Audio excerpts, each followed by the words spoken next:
Dylan, do we know what set Bieber off? Well, Justin Bieber, Jane, faces up to 6 months in jail if he is found to have assaulted this paparazzo. And I can tell you at this hour that the case has been referred to Los Angeles prosecutors. That because the LA County Sheriff's Department has been unable to speak to Justin Bieber, who has travelled to Norway.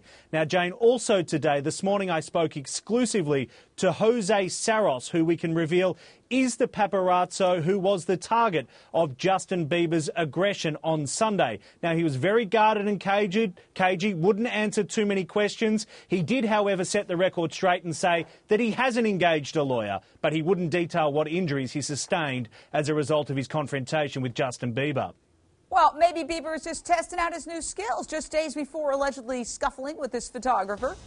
The Beepster was hanging out with the one and only Mike Tyson. Now, this video from YouTube shows the singer boxing with the former heavyweight champ in Vegas. And he is also seen with boxer Floyd Mayweather and 50 Cent in recent times. And I got to wonder, Kirsten Benson, LA editor, HollywoodLife.com, is it possible, like many stars who appeal to very young audiences, that he's trying to sort of toughen up his image and that he actually may have gotten involved with this confrontation with this pap to burnish his image and make him seem tougher? I mean, Britney has done it.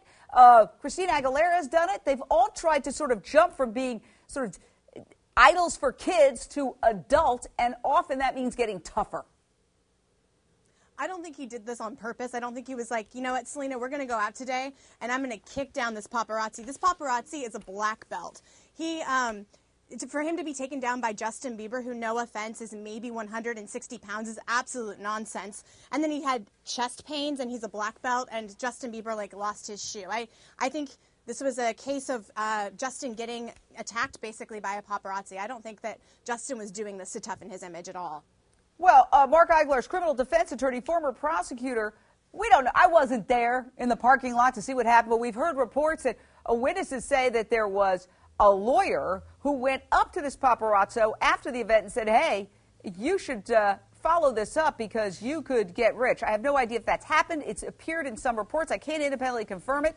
But would that be the first time a lawyer might have suggested, hey, do this because you could make money and maybe I could represent you? No, Jane, a lawyer would never do something like that. Okay, seriously. Yeah, that probably did happen. And let me just say this. I think this is a stinking money grab, okay? This guy, I was told, I read reports, he stood in front of Bieber's car. Now, Bieber apparently politely asked him, could you move? He did not. At this point, I would refer to this alleged victim to Section 236 of the California Penal Code. That is what we call false imprisonment, when you detain someone without their permission. What should Bieber do? Just sit there and wait, and wait, and wait, and this guy can just hold him indefinitely? At some point, Bieber then escalated the scenario because he left him no alternative and asked him, would you please move? And at that point, a physical altercation took place. So I think this thing should go away and stop this money grab. Well, let me say this. First of all, I've been on both sides of this equation in the sense that I've been a reporter who has followed famous people with a microphone. I've never blocked their car. If I happen to be standing in front of their car, I would back out and try to get my shot. While I backed out, I would never block. That's dirty pool, in my opinion.